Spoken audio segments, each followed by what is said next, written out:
మందు తాగితే మత్తు వస్తుందా? అనసూయని చూస్తే రాదా? అంటే నీ అన్నదమ్ముళ్లకు అనసూయని చూస్తే కిక్ వస్తే వరుస ఏమవుతుందమ్మా? వరుస ఏం మారదా? ఏ నాగరికత అయినా ఇవాళ అమెరికా పోతే చీర కట్టుకుంటే ఆర్ ఇండియన్ అంటారు. దీనిలాగా సగం సగం బట్టలు వేస్తాయి డార్లింగ్ అంటారు. అందరు అందంగా కనిపించారు, అనసూయ ఒక్కతే కనిపిస్తుంది ఆడికి. దానిపై దాని సంకనాకపోయి దౌడలు వలగొడతా నువ్వు అటు ఇటు మాట్లాడినావు అంటే. అనసూయ అడ్రాయర్తో వస్తుందిరా, నీకు మూడు వస్తుందా రాదా? ఇష్టం ఉన్న వ్యక్తికి స్వేచ్ఛ లేకపోవడం వల్ల ఒక బీహారతం చేసుకున్నావు. అది వ్యక్తిగత, మేము అడగం. వాళ్ళ హస్బెండ్ కూడా నా బ్రదర్ లాంటి వాడే, నేను తప్పనను. అలాంటి మగవాడు అందరికి ఉండాలంటే నేనైతే కోరుకోను. ఎందుకు అంటే భర్త నా భార్య నాకే సొంతం అనే భర్త కావాలి, నా భార్య అందరి సొంతం అనే భర్త నాకు వద్దు. ఇంకొకటి దాని మొగడు సిగ్గుండాలి. షాపింగ్ కాదట, ఈ డ్రెస్ బాగుంటది నువ్వు వేసుకో అంటాడంట. వానికి ఎంత సిగ్గు లేదో మరి. వాడు బయటకు మరి ఆడు ఎట్లా బయటకు వచ్చి మాట్లాడుతున్నాడు, నాకు సిగ్గు శరం ఉండాలి. అరే నీ పెళ్ళాన్ని నువ్వు చూడమంటే మంది చూపిస్తా అంటే ఏంద్రా? ఇప్పుకొని తిరిగేటోళ్ళకి 100 మంది అభిమానులు బాబు. చీర కట్టుకున్న వాళ్ళకి ఉండడు.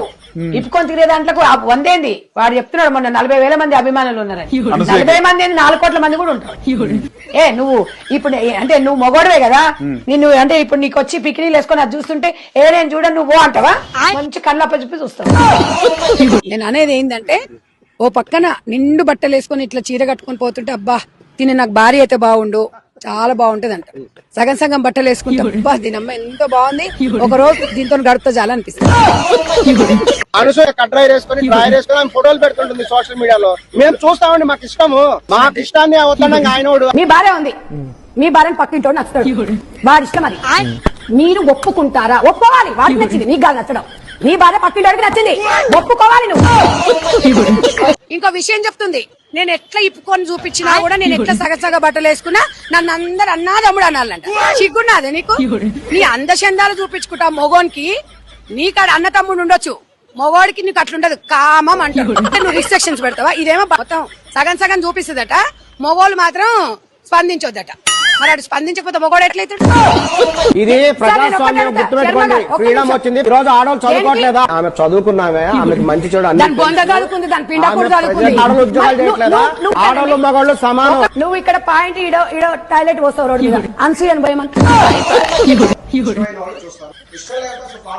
నువ్వు అభిమాన సంఘం అధ్యక్షుడు అన్నావు కదా, దానికి చెప్పు. నీకు పెట్టమను డైరెక్ట్ లైవ్. అరే నీకు పెట్టమను, లక్ష మంది పెట్టమను. పబ్లిక్ గా తీసుకొస్తే చూడొద్దు అంటే నాకు అర్థం కాదు. మెంటల్ అనుకో. అరే నీకు మనిషి వాడు పిచ్చి పిచ్చి మాట్లాడమని లాగి కొడతా చెప్తున్నా.